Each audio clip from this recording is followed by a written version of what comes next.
Tonight on the University Report, we will talk about the Hmong Thanksgiving being held this week and the Center for the Arts' upcoming schedule. Good evening and welcome to the University Report. I am Peter Grisset. And I'm Rebecca Bartlome. Here are tonight's top stories. Writing and Tutoring Resources invites all students, faculty, and staff to a night of cultural exchange and casual conversation. Their purpose is to bridge the gap between American and international students, faculty, and staff by providing presentations about various countries and multicultural topics.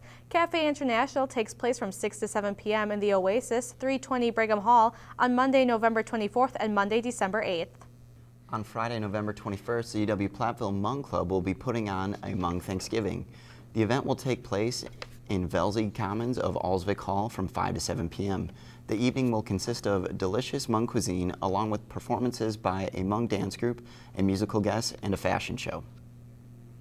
A reminder to all UW-Platteville students, class registration is now open for the spring 2015 semester. Be sure to get all your account holds removed before you schedule an appointment with your advisor. Students that intend to graduate in May 2015 should begin filling out their intent to graduate forms. A 2015 short study tour of the People's Republic of China is being organized by the International Business Resource Center at the College of Business. The trip is scheduled to take place between March 6th and March the 21st, 2015. Melissa Beagle, the Education Abroad Intern Program Director, stopped by our studio to tell us more about the trip. The program is open to up to 25 UW-Platteville students of any major. We frequently have students obviously from business, but also other areas of interest, including engineering and agriculture and education. The program is just under $4,000, which includes all of the students' 3 credits of tuition, their accommodation, their flight, entrance fees. So out of pocket is just meals and personal expenses. So it's a really affordable way to study abroad and experience another culture. For more information about the short study tour of China, you may contact Melissa Beagle at 342-6151 or stop by her office at 102 Royce Hall. On Monday, November 17th, Platteville Community Restorative Justice hosted speaker Maida Kreitz. Maida is the surviving mother of Brian Kreitz, who passed away in a drunk driving accident. Maida will speak about Brian and tell her own story, including her experience with the criminal justice system and how she finds healing through restorative justice initiatives. Sign-ups are available to help with the 2014 Christmas Telethon in support of Wisconsin Badger Camp. There are many positions available, so please take some time to stop by the TV studio and check it out. If you don't have the skills to help produce a program, there's always other activities that you can help out with. The telethon will be held on December 6th. Make sure to come and help out. This is a great opportunity to help out a great cause. When we come back, we'll talk about the upcoming performance, The Crucible, and learn how to drive safer in the snow.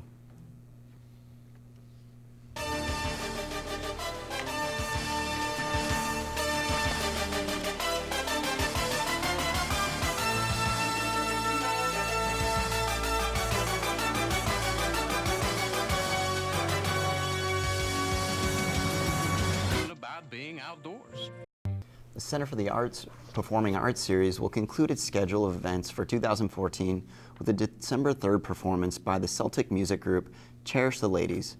The Grammy-nominated group of Irish-American musicians create an evening that includes a spectacular blend of virtuoso instrumental talents, beautiful vocals, and captivating arrangements. Taking their name from a traditional Irish gig, Cherish the Ladies. The holiday program will include traditional holiday carols and fresh arrangements, highlighting unique Celtic instrumentation. For tickets or more information on the most successful and sought-after Irish-American group in Celtic music, stop by or call the CFA box office at 608-342-1298. Create an ornament to represent your holiday organization at the holiday tree lighting at the Heritage Hall in the Marquis Pioneer Student Center. The lighting takes place Tuesday, December 2nd at 6 p.m., and there will be snacks and refreshments available to all. Sign up your organization today for this event at www.uwplatt.edu/CPR/holiday-tree-lighting. UW-Platteville Geography Assistant Professor L. Lynette Dornett created an interactive map showing the before and after looks from the areas impacted from the EF2 tornado on June 16th. Anyone who is interested can access the map along with other information online. This map allows viewers to see aerial imagery of the tornado's path, on-the-air ground photos of the damage, posted areas, damaged but open areas, and areas of restricted access. A slider bar can be used to see the before and after looks. This map is a reminder to all of the area of the damage that the tornado caused, but also the incredible amount of support the university has received for rebuilding and moving on. The tornado updates, videos, pictures, and media links are located at www.uwplat.edu/UIC/tornado. Driving in the winter can be treacherous. Here's Austin McCourt with some driving tips on how to traverse the icy roads. Poor weather-related driving conditions are associated with 7,000 fatalities, 800,000 injuries, and more than 1.5 million vehicular crashes annually in the United States, according to NIH.gov. Today, we will go over some tips on how to drive safely in snowy conditions, as well as how to stay warm on your chilly road trips. The most important thing to remember while driving in the winter conditions is that it takes longer to stop than normal. Keeping your eye on the speed will help reduce accidents as well. Using your brakes in the winter is different than braking in the warmer weather. With less friction between the tire and the road, it is more difficult to stop as well as turn. When turning a corner, the driver should brake before they turn, since the brakes could lock up the wheel and the car could slip off the road. If you happen to lose control, do not panic. The first reaction most people have is to slam on the brakes or overcorrect the steering wheel. However, doing this can often cause more harm than good. The first step to correcting the problem is to remain calm and keep your hands on the wheel. Take your foot off the accelerator and steer in the direction you want the front wheels to go. If your rear wheels are sliding left, steer left. If they're sliding to the right, steer right. If your rear wheels start sliding the other way as you recover, ease the steering wheel toward that side. You might have to steer left and right a few times to get your vehicle completely under control. If you have anti-lock brakes, do not pump the brakes, apply steady pressure to them. Here are a few other helpful tips from weather.com. Make sure you have your headlights on. This increases your visibility to other drivers. Keep your windshield clean and make sure you have enough wiper fluid. Be careful with cruise control, as you could hit some ice and things could get bad quickly. Finally, keep a can of gas in your vehicle, as well as some warm coats in case you get stranded somewhere. Hopefully, if you follow these tips, you will get through the winter without a scratch. For TV5, I'm Austin McCourt. When we come back, we'll talk to Brent Bowers from Wisconsin Badger Camp about the upcoming telethon.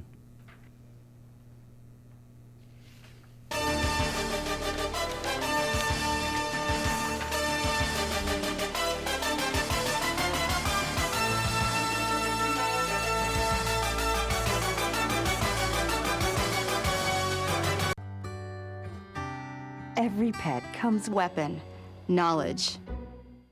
Welcome back to the University Report. I'm Rebecca Bartlemay, and today we are here with Brent Bowers from Wisconsin Badger Camp, who will be talking to us about Wisconsin Badger Camp and the upcoming 2014 Christmas Telethon. Thank you for joining us today, Brent. Sure. So to start things off, could you tell us a little bit about what Badger Camp is? Sure. Badger Camp is a not-for-profit organization that was started in 1966 to serve adults and children with developmental disabilities. Okay. How many would you say go to camp each year? Well, this past year we served approximately 940 individuals. Okay. Wow, that's a lot. Who works at Badger Camp? Well, during the summer we have a seasonal staff of about 70. We've got an excellent staff to camper ratio. It's 1 to 2, one staff member to 2 campers. But during the rest of the year we have 6 full-time positions. Okay, and what is your position? I'm the executive director.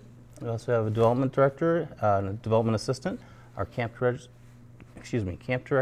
our registrar, our facilities director. That's about it.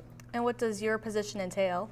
I get to oversee the agency, make sure that fundraising is going as well as it can, and make sure that the summer program's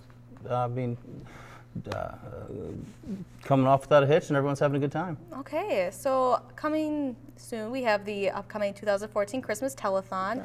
What is that all about?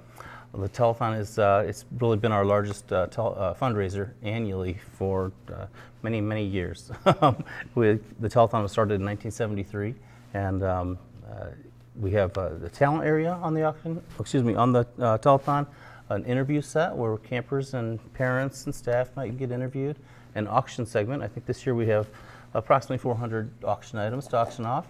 And then we also have the phone bank where volunteers will be staffing it to receive your calls for pledges or bids.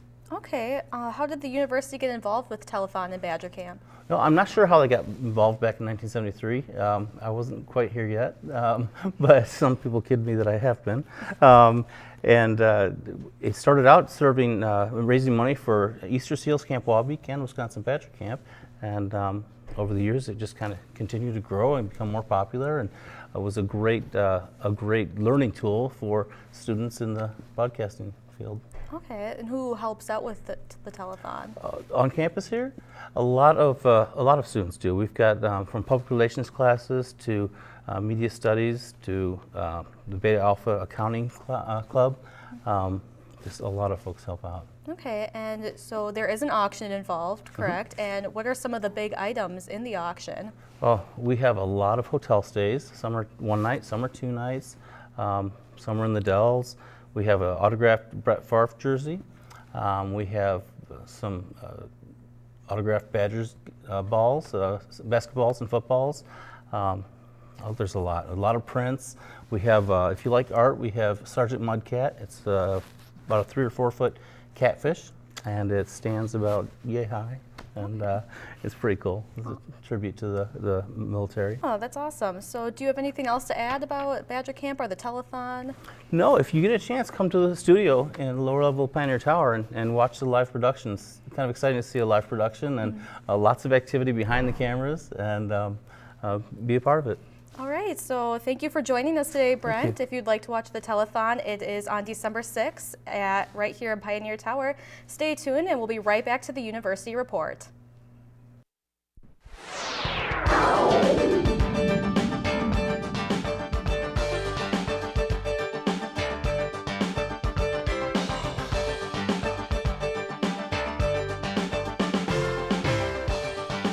Someone you know.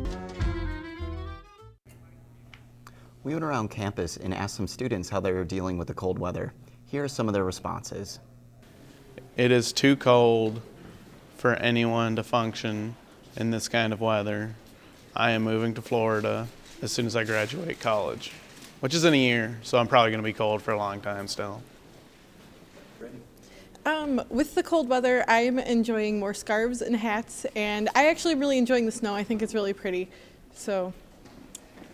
Best way to deal with cold weather, a couple layers of clothing and some hot chocolate. Okay, to deal with the cold weather, definitely bundling up, lots of gloves, probably staying inside as much as possible, so if it means going to the library to study rather than the dorm, so just simple things like that.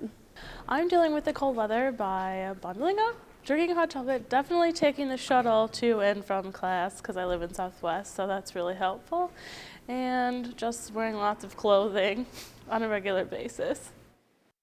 Here's a look at the upcoming weather. For Friday afternoon, it will be partly sunny with a high of 29 and winds south at 18 miles per hour. For tomorrow evening, it'll be cloudy with a low of 23 degrees with winds moving south at 12 miles per hour. For the weekend, it'll be pretty rainy both days. On Saturday, there'll be a high of 45 and a low of 39, and on Sunday, it'll be a high of 47 and a low of 31.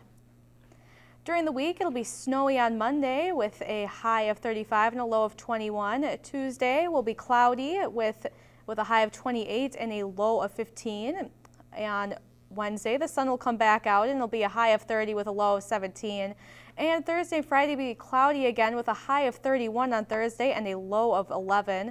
And on Friday, a high of 26 and a low of 17. Thank you for joining us tonight on the University Report. I'm Rebecca Bartlemay. And I'm Peter Grisay. We'll see you next week.